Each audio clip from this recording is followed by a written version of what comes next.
sat down yet. Oh, look there. Very nice. So it's good to be with you this morning. Thanks for being here. As we get started, we usually like to talk about something that has to do with who we are as a community, one of our values, our practices, one of the things that makes Evergreen Evergreen.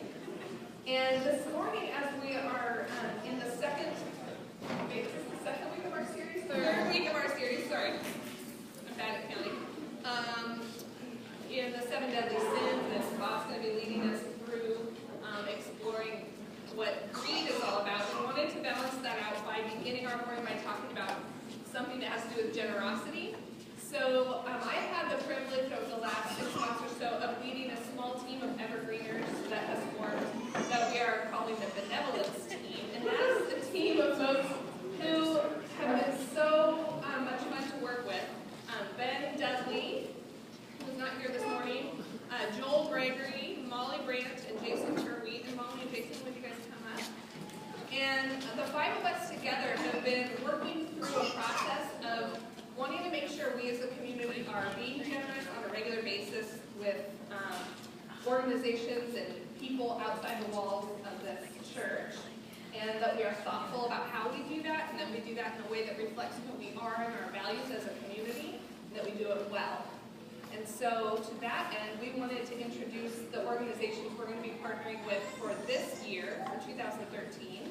And I've asked a couple of the team members to talk about that. So we'll start with, Molly's going to talk about the Portland metro area and who we're going to be supporting this year. If you click that on, it will work better.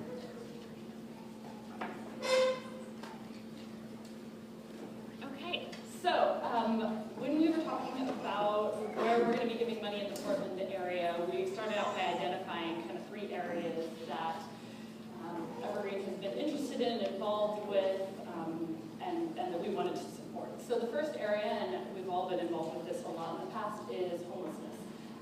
Supporting people in the community who don't have homes. And I should say that all of the organizations that we have decided to give to this year are new or newish, but they're all places that we have a connection to already also. So in the area of homelessness, we are going to be working with an organization called The Underground. And it's very much in the spirit of what we've been working with on PDX. It's actually Ken Lloyd. Some of you are familiar with him. It's his newest ministry, working with homeless youth in the Portland area. Hopefully we'll have Ken in to tell us a little bit more about that, but it's, you know, working relationally with teens and youth in the area and ministries. The second area that we identified was sex trafficking or anti-sex trafficking. There are a lot of organizations doing good stuff. The one that people from Evergreen have been involved with is EPIC, and that's the one that's trying to get men involved in anti-sex trafficking. So in an effort to do something that's a little less man-centered, we are going to be working with SARC, Sexual Assault Resource Center of Oregon, and a lot of EPIC's funding goes directly then into SARC. So we're just going to focus on SARC directly. They do work with crisis lines, crisis counseling, social work, and support with victims of sexual assault. They also have programs to work with kids and teens who have been involved directly in sex trafficking. And we'll get more information on them also. And then the third area that we identified was children and education, doing something that involves working with kids. And that's actually kind of new for us. I think everybody feels some excitement about it, but we haven't given money toward that too much directly in the past. So after debating it and thinking and all of that, the organization that we decided to work with is something that some of you may be familiar with, called AC Portland. And our very own Ben Dudley, who is not here this morning, is the executive director. And just to be clear, he wasn't at the meeting, so he was not lobbying for himself. But AC Portland works with soccer and mentoring and after-school programs and things like that. And I think it's 7 elementary schools here in the Portland area. And hopefully next time Ben's back, he can let us know a little bit more about that. So we're excited to work with these new organizations and learn more about them and be able to give to them all doing really great stuff in the Portland area. So, go ahead. Yay, thank you. And Jason's going to talk about our international partners. So we have 2 partners that we selected for international focus, and one is continuing what we've been doing in the past, and that's Haiti Foundation for Hope. In the past, they have done things that have to do with clean water teams for needy, and they also do a lot of things with medical teams, so medical professionals. And I happen to work for Medical Teams International, and Medical Teams and Haiti Foundation for Hope are ongoing partners for sending medical mission teams to do clinics. And so it's basically doctors, nurses, and different professionals will go and spend their vacation time for a few weeks going and do clinics in Haiti. So the other selection that we made is Visible Grace. Our own Ashby has founded and has moved there last summer.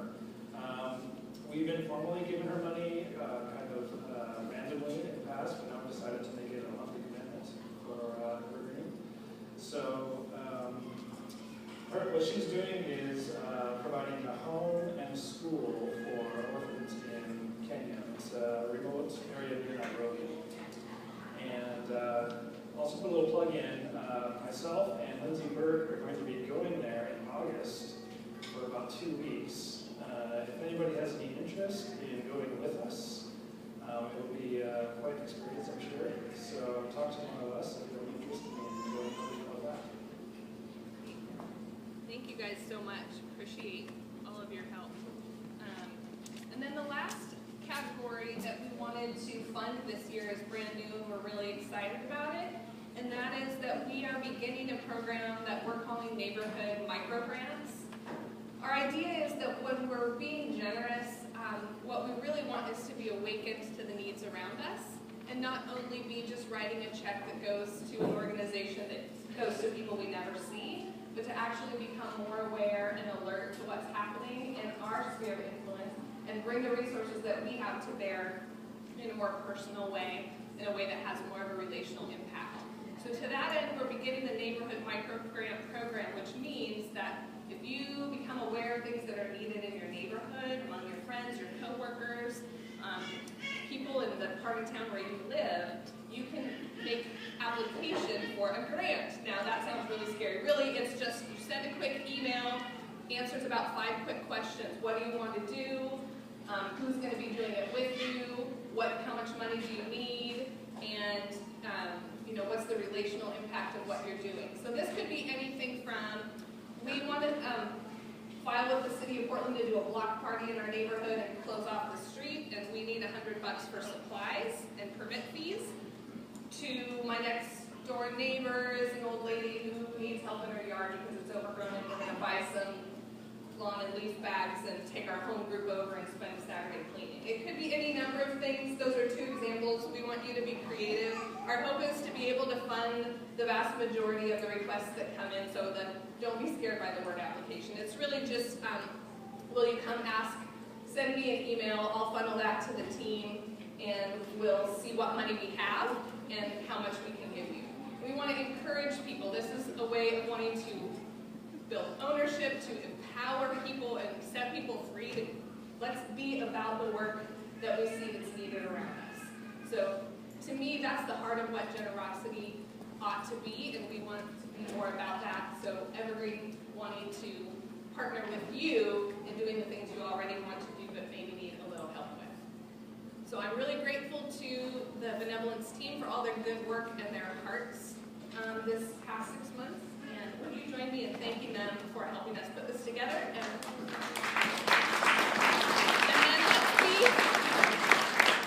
hopefully we will be able to be generous enough as a community that we then have money in the pot to do all this good stuff. So that's the part that is sometimes hard, but we'll do the best we can. Would you stand and greet one another this morning as we get started?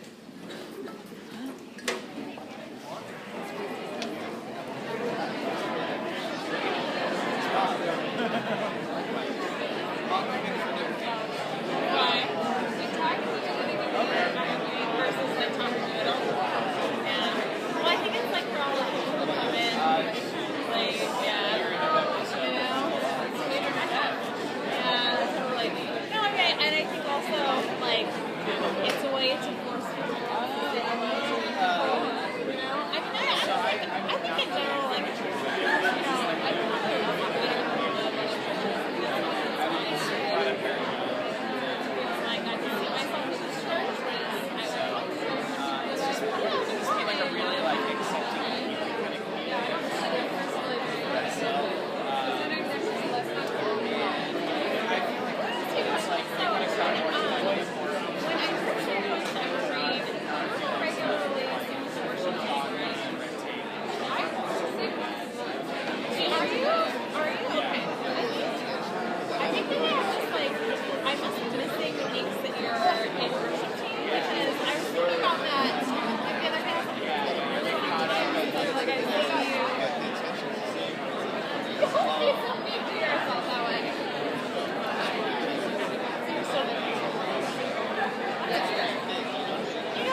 Well, good morning, everybody.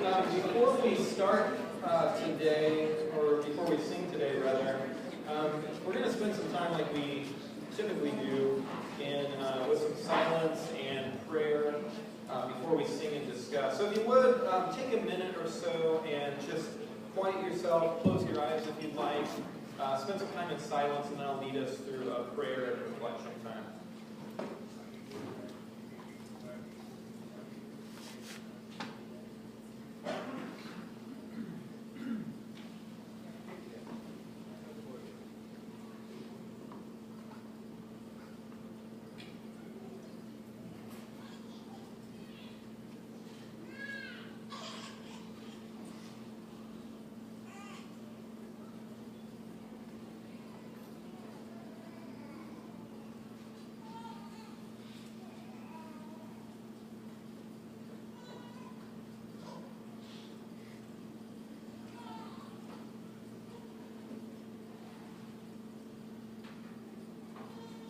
We're going to focus our prayer time this morning on the first line of Psalm 23. In translation, the most common says, "The Lord is my shepherd, I shall not want." An expression that the Lord provides for us, that He holds nothing back. So I want to invite you to reflect on three areas of your life and pray this line from Psalm 23. So if you want to keep your eyes closed and contemplate, think for a minute about your relationships, your family, your spouse, your children, your friends, your coworkers, your neighbors. With which relationships do you feel most content? What relationships do you feel anxiety surrounding or unhappiness?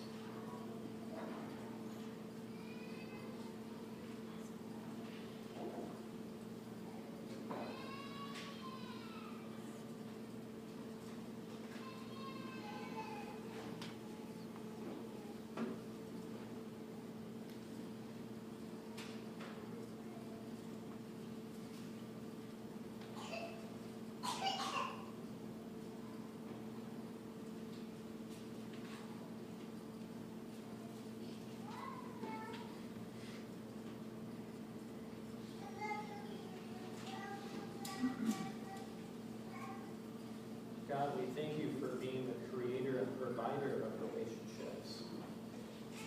We know that relationships can bring great joy as well as great sorrow. And we know that both of those are necessary to form us in character. And so we give you thanks knowing that you are our shepherd and we have all that we need.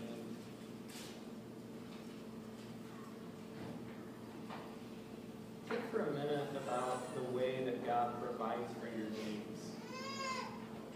Think about the food that you eat, the clothes you wear, the house or apartment that you live in, the money you have.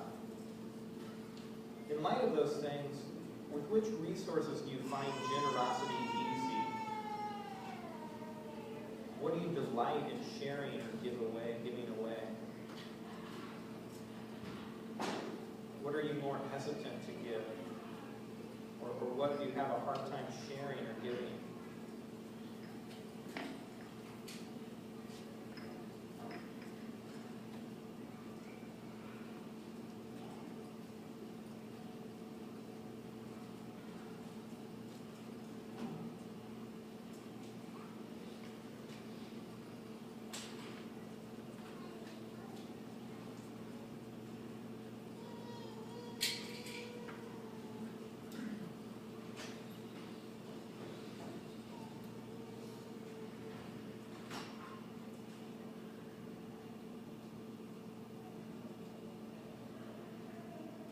God, we have nothing that you have not given us. Our money, our home, our cars, our books, our computers, all of the things that are important to us, we receive as a gift. Would you give us a heart that is generous, knowing that you are our shepherd and that we lack nothing?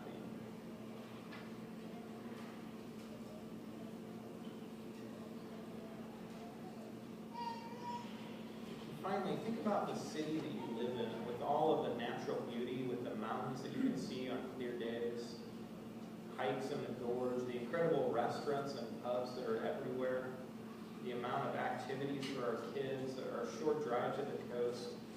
And in light of where God has placed you, what are the things that tempt you to believe that out there somewhere the grass is greener? That you're missing out on something you may find somewhere else? What is it that causes you to be restless in where you are?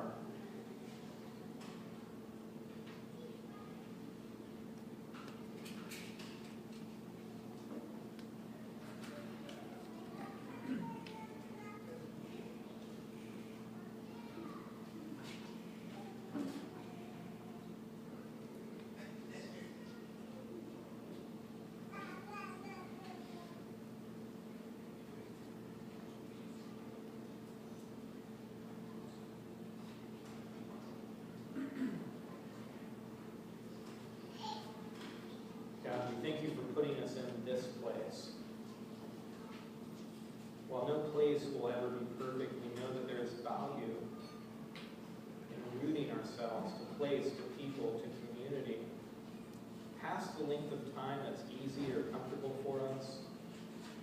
And we trust that in this place that you are our shepherd and that you care for us always.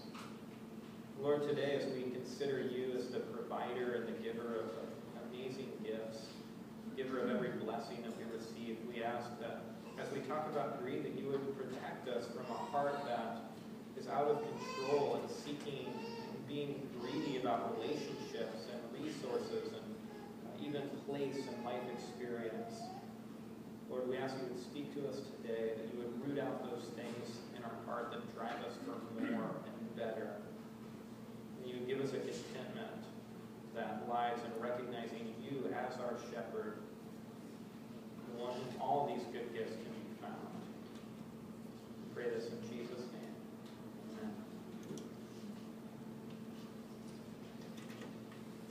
Amen. I'd like to invite you guys to sing this morning with us with your voices and not inside your heads. I think there's sometimes us just singing, using our vocal cords and saying words to God, sometimes even though we may not feel like we totally mean it or it's totally true of us, it does something in our hearts. And I know that I need that this morning, so I'd encourage you to do the same.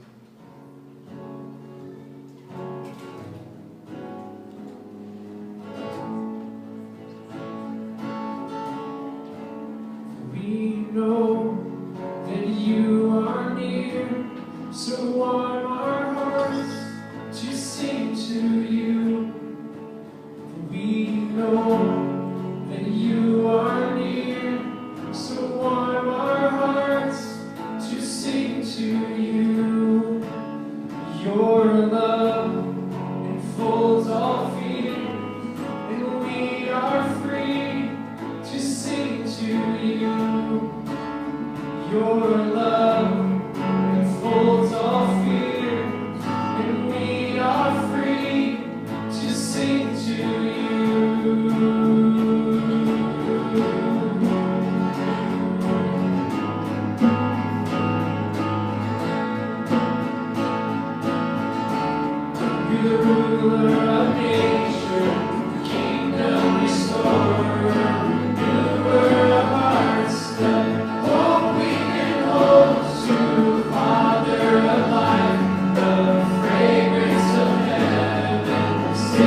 drink the rain, turn the thick clouds, and many men will hear you speak, but they will never turn around. So many men will drink the rain, turn the thick clouds. Many men will hear you speak, but they will never turn around. And I will not forget you, oh my God, my King. With a thankful heart I bring my suffering and my sacrifices, not what you can give, but what I alone can give to you. A grateful heart I give, a thankful prayer I pray, a wild dance I dance before you. A loud song I sing, a huge bell I ring, a life of praise I live before you.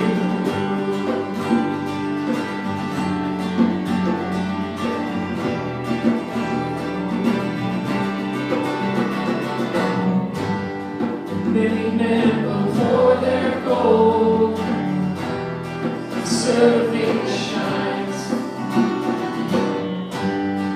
Many men will read your words, and they will never change their mind.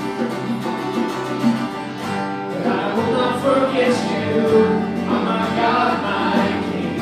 With a thankful heart I bring this offering and my sacrifices, not what you can give, but what I alone can give to you. A grateful heart I give, a thankful prayer I pray, a wild dance I dance before you. A loud song I sing, a huge bell I ring, a life of praise I live before you. A grateful heart I give, a thankful prayer I pray, a wild dance I dance before you. A loud song I sing, a huge bell I ring, a life of praise I live before you.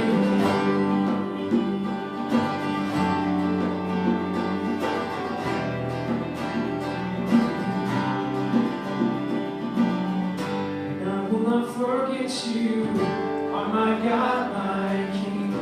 With a thankful heart I bring this offering and my sacrifices, not what you can give, but what I alone can give to you.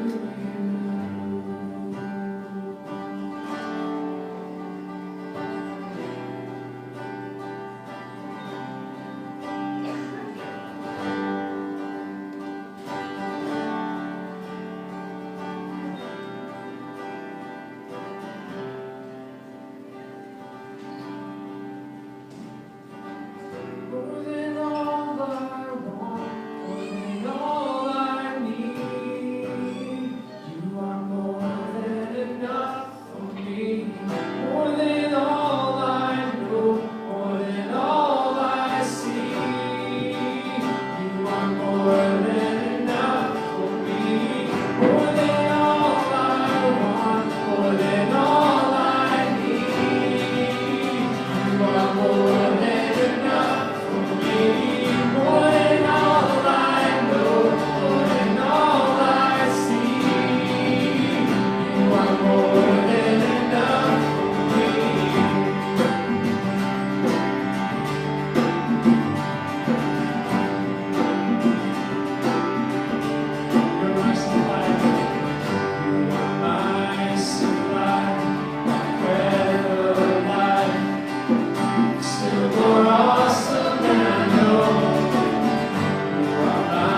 this up here. This is not, I got nothing.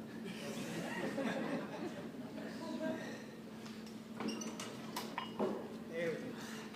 That's better. Hey, look at him. Who am I? Just a second. Anybody? It's good, Bob. Marco Rubio, come on. All right.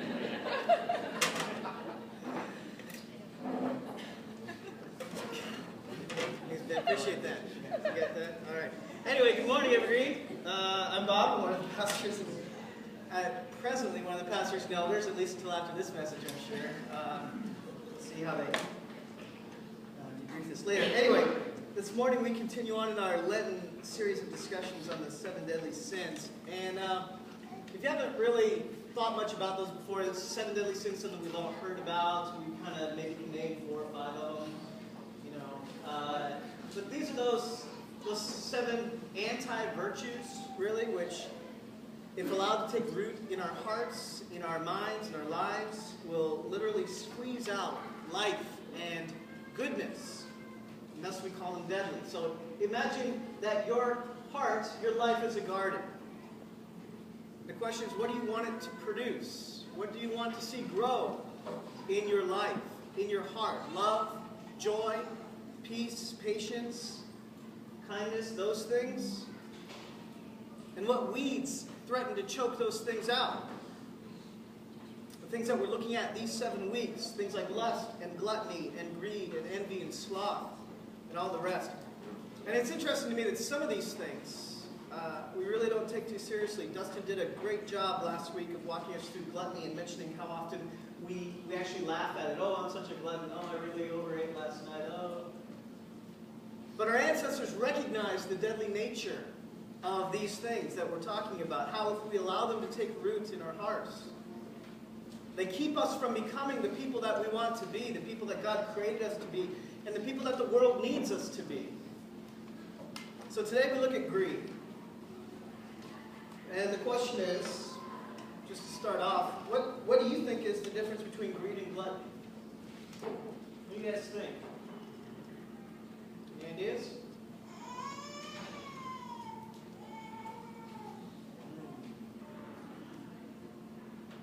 Gluttony seems like you actually follow through and you agree.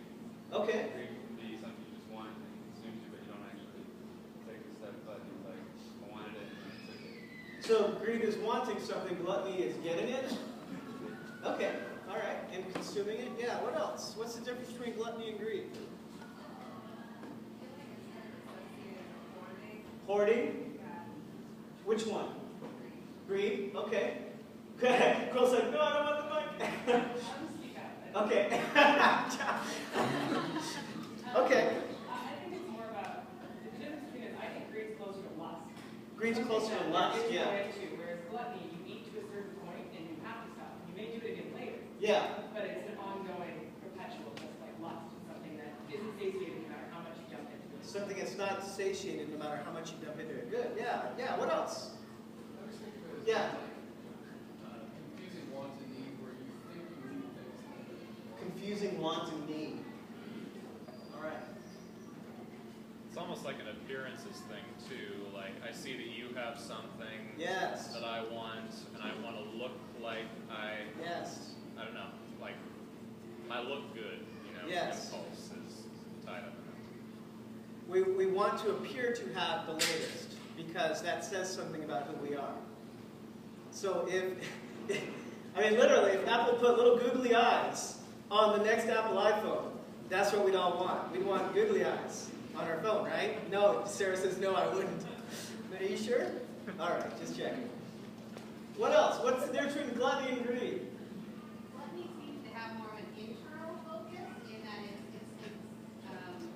something that only the individual can feel in a sense, where greed has more of an external posturing, impression for others. Yeah. It's more about the people outside of us. Yeah. It's more about what's inside of us. Okay, Kind of, it impacts us internally. interesting. That's So the- gluttony has more to do with what's going on inside of us. Greed with how we want to appear to be. Yes, more of an external focus on what others think of us. I like to think, and these are all great answers. As I was thinking about this, I was thinking that the way that I define this, I like to think of gluttony as consuming more than you need, and and it's generally fairly obvious. You know, when I get to that 12th piece of bacon, I know that I know that I've crossed a line somewhere. I don't around maybe 7 or 8, somewhere in there.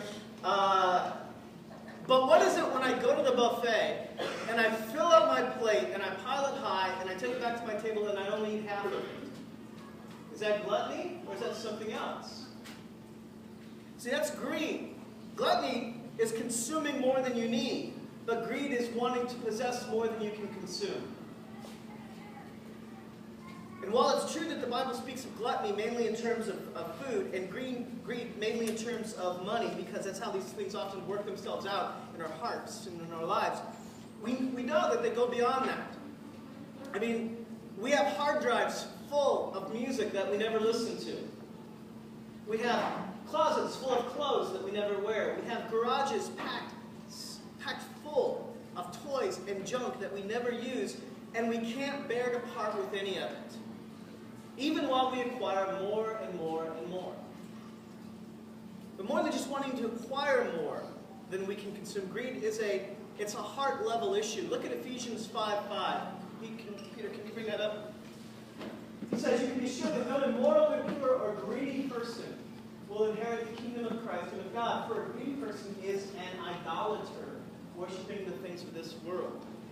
In what way is greed idolatry? I mean, he kind of spells it out, but flesh this out a little bit. How is greed worshiping? Yeah. It's where you're finding your satisfaction, your comfort, and safety. If you can amass enough money or whatever, you're going to be. That is what's going to protect you. Where you find your satisfaction, comfort, and safety. That's good. Yeah. What else? How is greed worship? How is it idolatry? Yeah. Something that you're spinning your wheels on, focusing on. Something that you are, in a sense, setting your heart and your mind on. Yeah. Greed it's wanting more than you can consume, yes. It is idolatry, as the Apostle Paul says here. But Jesus makes another point about idolatry. He says it's sneaky. Now, when you're a pastor, as I've been low these many years, people confide. Thanks, sir. I appreciate you. Sympathy laugh. People confide all kinds of things to you. You know, they come and they talk to you, and I've heard problems with lust, with porn, with adultery, with hatred, with unforgiveness. People confess their doubts. They confess their fears. People have talked to me. They have talked to me, actually, about gluttony and overeating, about problems with their parents. But you know the sin that no one has ever confessed to me. No one has ever come to me and said, Pastor, I need you to pray for me. I'm greedy. Not once, ever. And the reason is because no one thinks that they are greedy.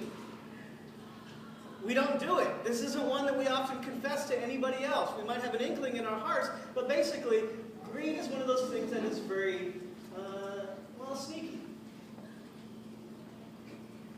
Look at Matthew 6, 19 through 24. Here's what Jesus says. He says, don't store up treasures here on earth, where moths eat them and rust destroys them, and where thieves break in and steal. He says, store your treasures in heaven, where moths and rust cannot destroy, thieves do not break in and steal. Wherever your treasure is, there the desires of your heart will also be. Your eye is a lamp that provides light for your body. When your eye is good, your whole body is filled with light. But when your eye is bad, your whole body is filled with darkness. And if the light you think you have is actually darkness, how deep that darkness is. No one can serve two masters, for you will hate one and love the other. You will be devoted to one and despise the other. You cannot serve both God and money. What do you hear in this passage? How does this land on you? Particularly, what do you think about that middle section there, which seems to have nothing to do whatsoever with what he's talking about previously and then at the end? What do you guys think? How does this land?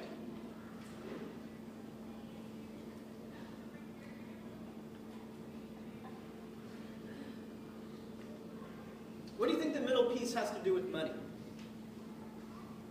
Don't store up treasures in heaven. Your eye is the lamp. If it's dark, you're in trouble. You cannot serve two masters. You cannot serve both God and money. What does that have to do with anything?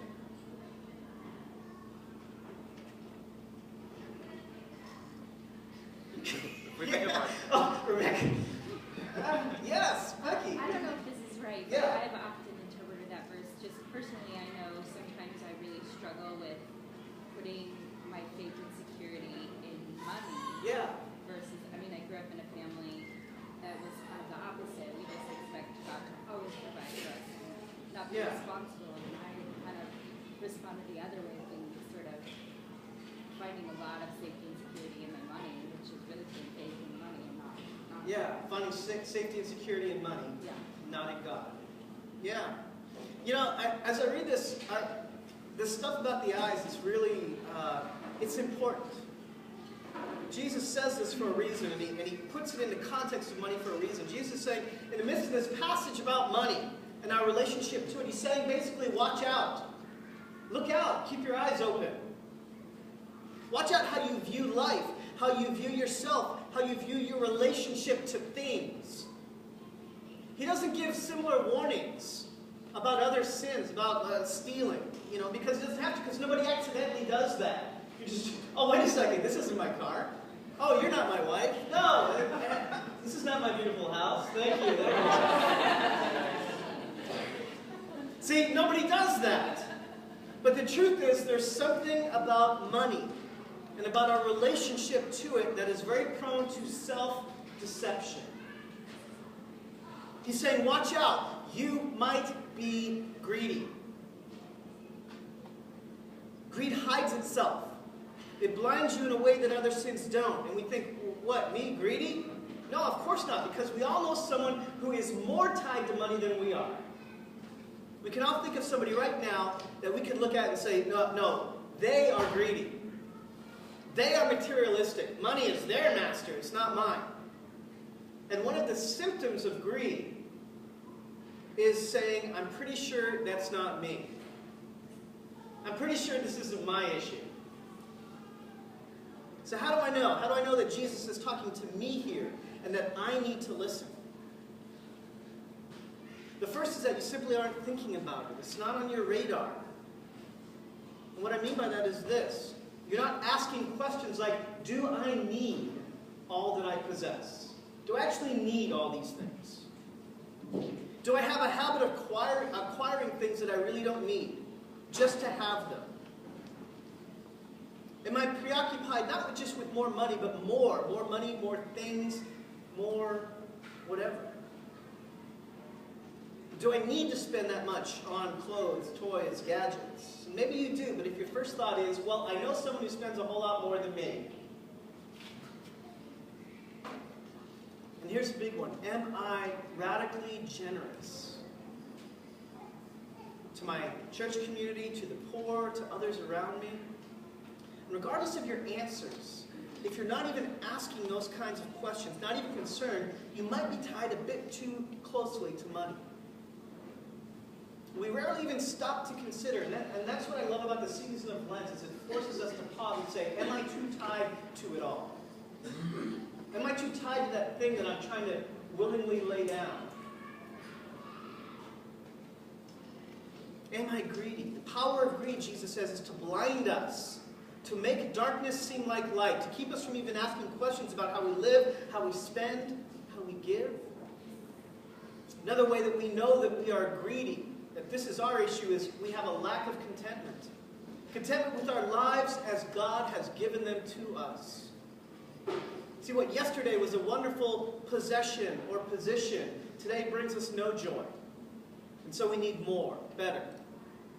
The salary we were so happy to receive last year feels this year so inadequate. Our status, our positions, our homes, our lives, all of it always in need of an upgrade. And Jesus tells us wherever your treasure is, there your heart will be. That's where your desires will be. He's saying this, you reveal by what you treasure, what you choose to treasure, where you rest your hearts. In other words, where you find your security, your significance.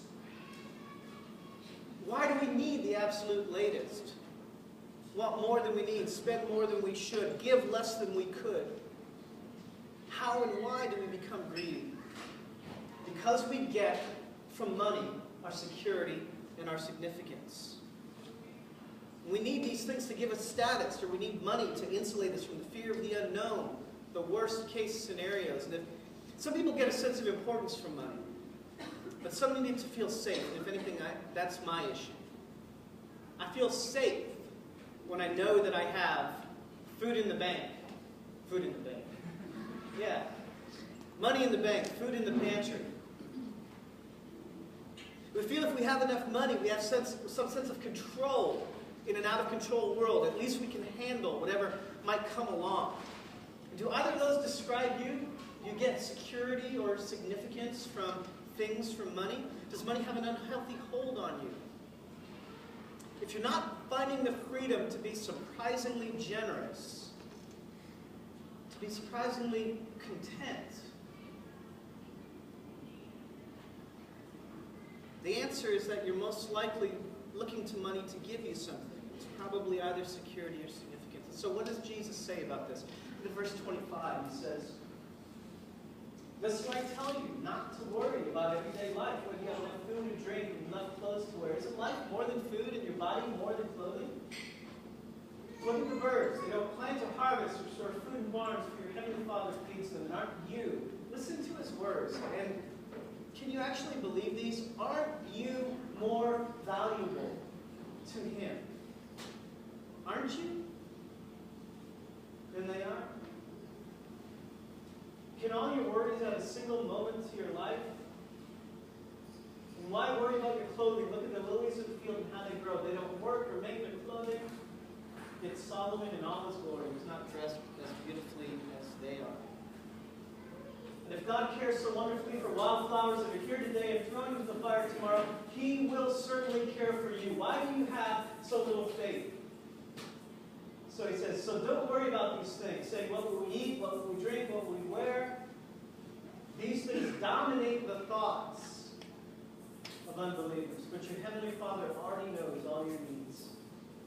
Seek the kingdom of God above all else, live righteously, and he will give you everything that you need. So don't worry about tomorrow, for tomorrow will bring its own worry. Today's trouble is enough. The money, things, worrying about them can't add days to your life. I like the older translation of this. Can't add an inch to your height. That's the one that always used to really hit home to me.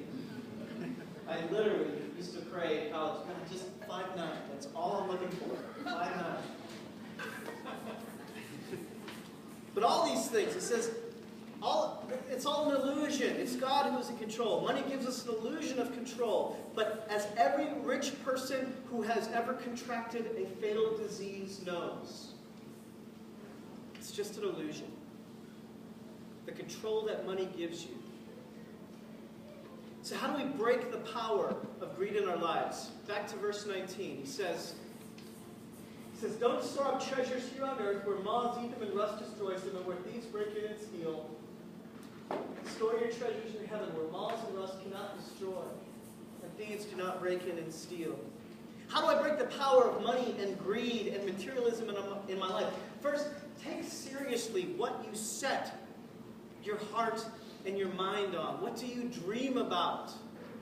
What do you spend your time daydreaming of? What do you meditate on? Is it having more? Is it getting ahead? Literally, what it says is, don't treasure earthly things. Don't set your heart on things that just rust and soon fade away. But rather treasure heavenly things. What does that mean? Everybody has something that they truly treasure. That they love, that they meditate on, that they gain security and significance from. To treasure something is to say, if I have this, then I have everything that I need. And everything that I had to go through to get it was worth it. If I have this, I'm worth it. I have worth. It might be career, it might be status, it might be romance, money, family, whatever. But everyone has something that they look at and say, as long as I have that, my precious. Everyone has in their life the center of their soul, something like that, something that they are chasing or something that they have and are terrified of losing. Something that is precious to them. And here's the thing, when you place something at the center of your heart and your life, and when it truly becomes precious to you, because it's your source of security and significance, you will do anything to get it, you'll do anything to keep it. And when it's your own pleasure, we call that lust. When it's your own satisfaction through food, we call that gluttony. When it's your own glittering self-image, we call that pride. And when it's money and possessions, we call that greed. And we need to take seriously the fact that everything in this life that promises you security and significance will also require something of you. Basically, that you lay down your life to get it. Try to get security and significance. Try to get meaning in your life and your career, and you'll see it will require everything of you. It will require that you sacrifice for it more than you can afford to give. And in the end, you will not get what it promises. And here's where the gospel is really good news. Far from insisting that you die to get him, Jesus is the one thing that we can treasure, that we can put at the center of our life, that died so he could get us. See, anything else that you make your supreme value in life, whether it's finding a relationship, piling up more money, more possessions, whatever, in the end, they all say, die for me. Do whatever you have to do to get me, to keep me. But he comes and he says, I've already died for you. And only when relationship with him, following him, knowing him, being known by him, is the thing at the very center of our lives, will we be free from worrying about all those other things. From serving money, serving our careers, serving all the things that promise security and significance, but never quite deliver. See, there's this story, and you guys all know it, of a man. Jesus told this story of a man walking through a field, and he finds a treasure buried in it. And so he goes and he sells everything he has to buy the field so that he will legally own this treasure. And we always tend to read that as Jesus telling us what we should do, which is probably a pretty good reading. I mean, this is how valuable a relationship with God is. Sell everything you have to get it. Do whatever you have to do to come into this relationship with God. But I think there's another meaning in that story, an autobiographical one. See, the New Testament book of Philippians tells us that Jesus, who is God, took on human flesh, became like a servant, left everything, all the divine prerogatives, and came and laid down his life. Experienced pain and brokenness for what? So that he could have what he really wanted, which was you. Relationship with you. And when you know that you are his treasure, when you understand that you are the thing at the center of his heart, that he felt like if I have them, whatever I have to go through to get them will be worth it. That he cares about you like that. You will find freedom from chasing money and sex and power and all the things that we try to build security and significance from. Because you can't see how much he treasures you. You can't understand it and know how much he loves you without beginning to love and treasure him in return. And it's in that moment of truly treasuring the one who gave his all for us that we find our ultimate freedom from all these things that keep us so worried, chasing, wanting, needing. Be careful where you set your heart. Second, cultivate contentment. Contentment is, it's that thing that we long for, we hope for, we pray for, but we actually rarely work for it. Rarely do we just choose to be content and let it begin to take root in our hearts. So one of the greatest antidotes to greed, to desire run amok in our lives, is to choose to be content. To say, I'm okay with last year's phone. I'm okay with a house this size. I'm okay with these clothes, this car. And believe me, I'm preaching to myself here. I know it. Some of you that know me are going, yeah, Bob, really? Yes! Really?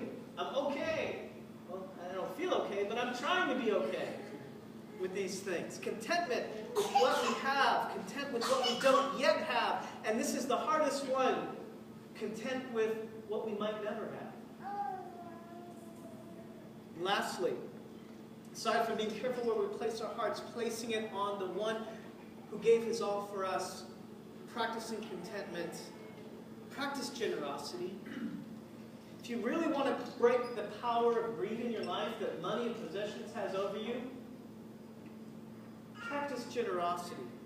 Because generosity is contentment in full bloom. Generosity is the result of a heart that is actively seeking to push back against greed and materialism and set itself on the right things. In verse 22, Jesus says, when your eye is good. When your eye is good. And good there can be translated generous.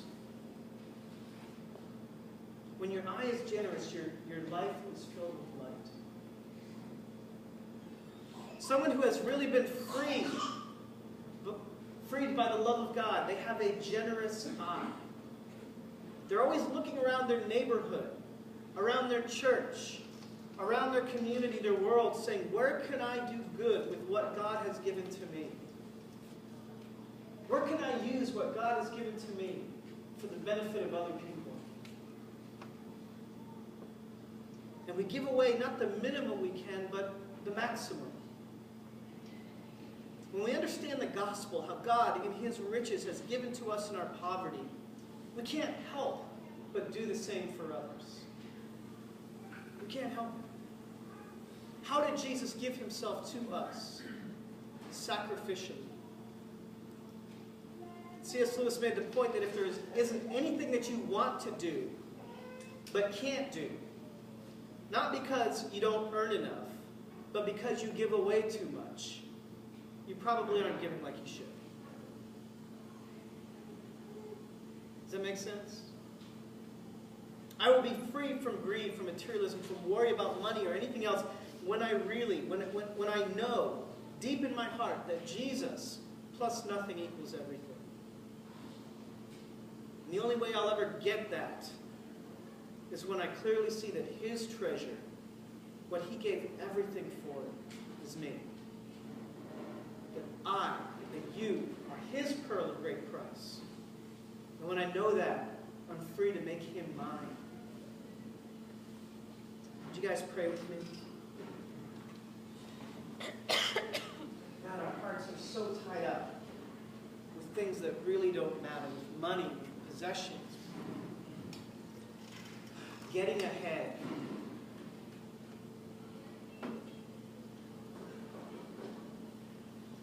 God, this morning we seek freedom. So, Lord, would you help us to see, to understand, to apprehend your great love for us. How you have set your heart on us. Help us to set our hearts on you.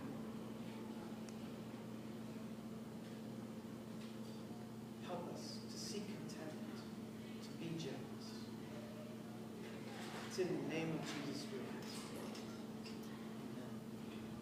Amen. We come to this table week after week to help us remember that we are his pearl of great price, that he laid down his life to have us. This morning, as we sing, we're just going to do a couple songs. Would you come to the table? Would you come with thanksgiving? Would you come remembering that his body broken, his blood shed was for you? And would you let that move your heart towards him? Let's sing. Come when you're ready.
are called into our world, beloved. You suffered the cross. It's the fullness of love, the fullness of love. Son of man called, and by his own hand surrendered to pain and to love, incredible love.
Your love is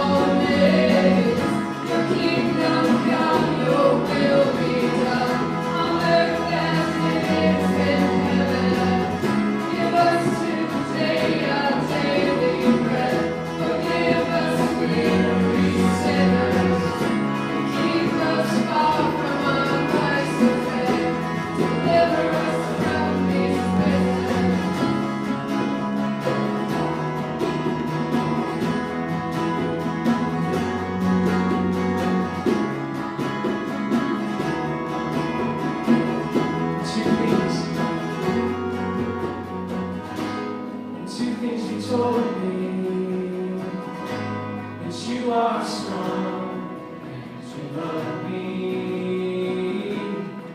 Yes, you love me.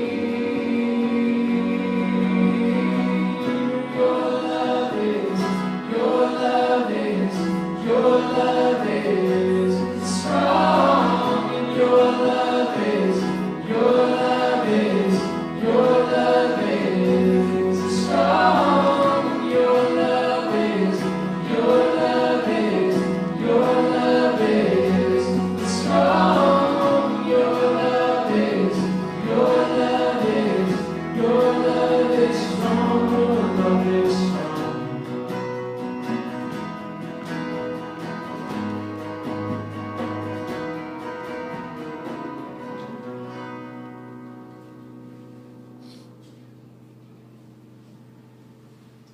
Our last minute or so, what do you guys sense God saying to you this morning? What do you hear Him talking to you about? I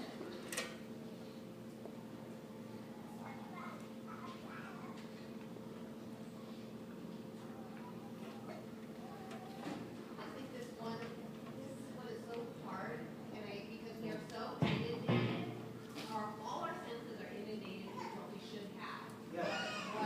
What's a meaningful life? What defines success? Yeah. And it's so challenging when every other measuring stick out there has to do with stuff, bank account, retirement funds, what kind of house you have, especially for those of us in the working middle class. There's just such an emphasis, politically, there's such an emphasis to be somewhere else than where we're at. And it's so hard, I think, to go back to, well, what really matters, what is Jesus' measuring stick for us, what does he want for us? It really is kind of like finding a river current, you know? Yeah. It's like you have to figure out how to swim with it to get out of it. And the way that the world works these days is such that they plan for obsolescence so quickly that you just need the next thing, or you think you need the next thing that quickly. I mean, who makes a telephone that they say, people are going to use this for the next 10 years? I mean, they're hoping that 2 years is the maximum. My mom and dad still have their rotary phone with a spiral on their wall, and they took it from their old house to their new house. They actually had it wired. Nice. Good for them. Just make sure they're not still paying that $7 a month fee that AT&T used to charge us. Anyway, yes. What else? What is God saying to you? Seth, what do you hear God saying? I'm just stretching. Yeah. No, but really, what is God saying to you? Anyone? Yeah? Yeah, Sarah. I was struck by what you were saying about how greed is sneaky and nobody thinks it's them. Yeah. And I was thinking about, we just watched that documentary called The Queen of Versailles. Oh, and the it's Queen about of the Versailles. You guys family seen this thing? This couple that they're building the largest single family residence in America. It was like 80,000 square feet. And they're just bajillionaires. But they spend then they crash with the economy, and they spend like the last half of the movie complaining about how greedy the bakers are. They're trying to take everything away from them.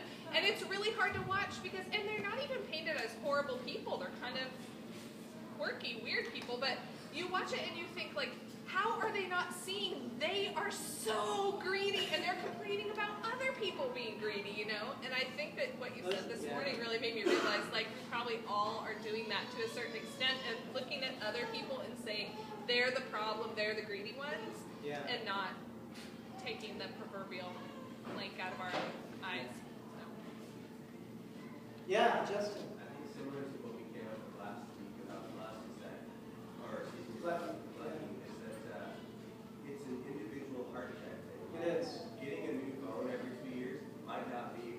Yeah, it might not be. It's like, okay, whatever, my phone's not working for whatever tool I need. Whereas for somebody else it is, whereas mine everything's totally somewhere else. And Yeah. I think it's less of a, like bank account or those specific measures. Yeah, it is. What am I doing where I'm asking God to tell me where I'm greedy? Yeah. Or what community do I have that I'm willing to accept their honest and difficult feedback on where I might be being greedy or being conservative. I think we don't have those mechanisms built in place, and that, like you said, that sort of sneakiness.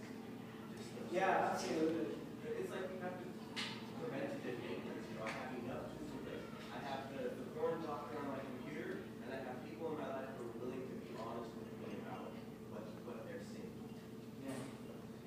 I love that, because it isn't about what you have or don't have, it's what you want.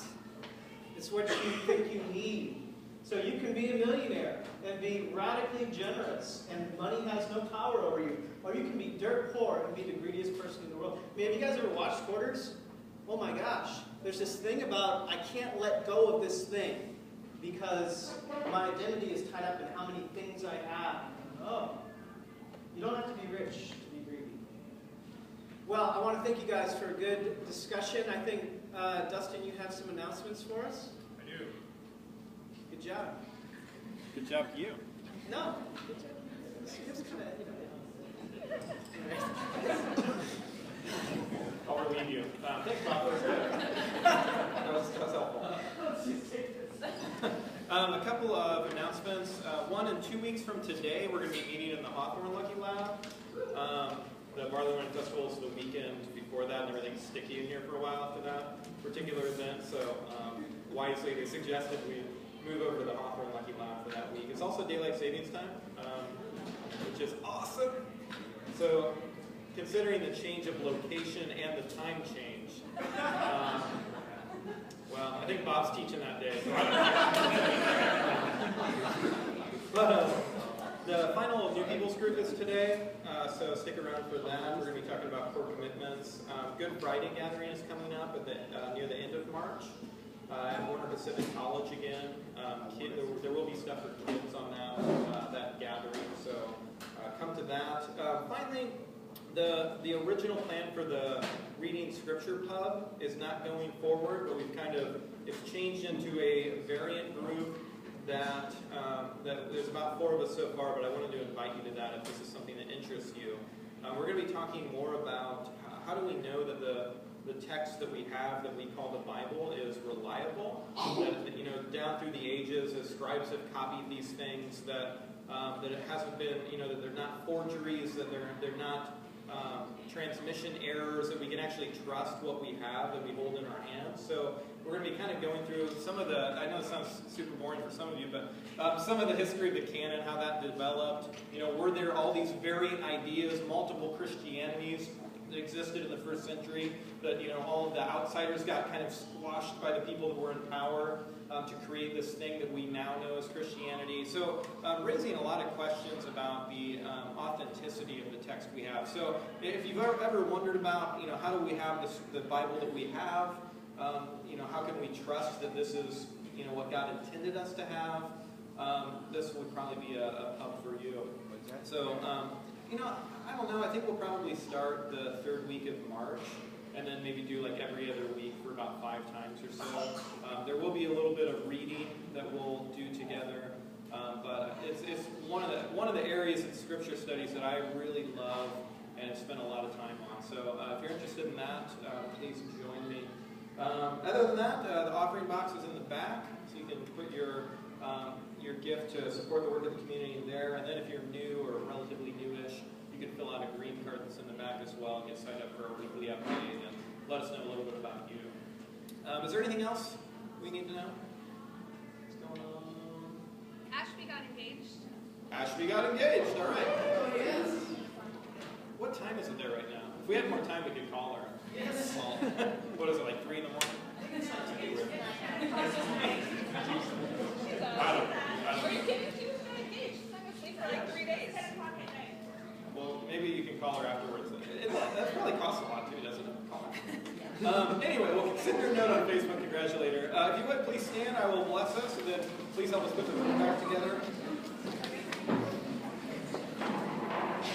This week, Evergreen, may you ask the hard questions in the presence of God regarding greed, and may we receive our trust, our security, our significance in God alone. Go in peace.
better now than back in the day. Oh, yeah, we'll see. See what's like when we do it. Always good context.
Bad.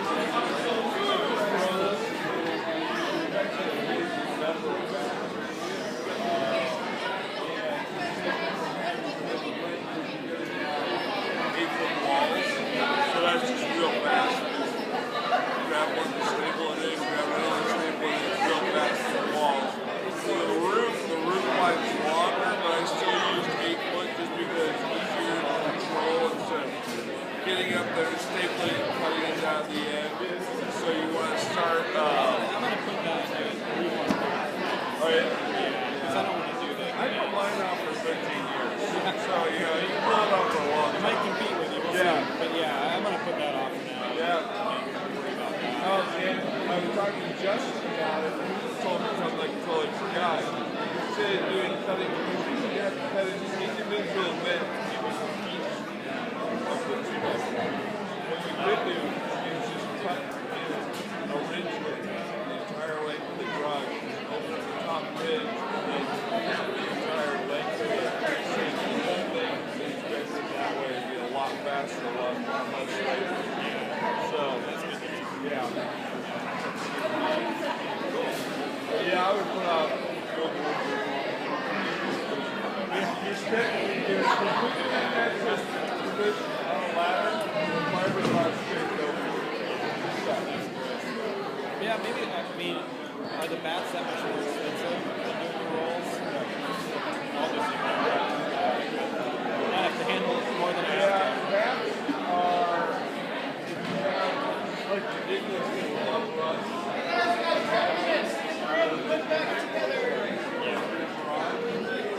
Especially in space. You start rolling, wrestle around the wall like the fiberglass.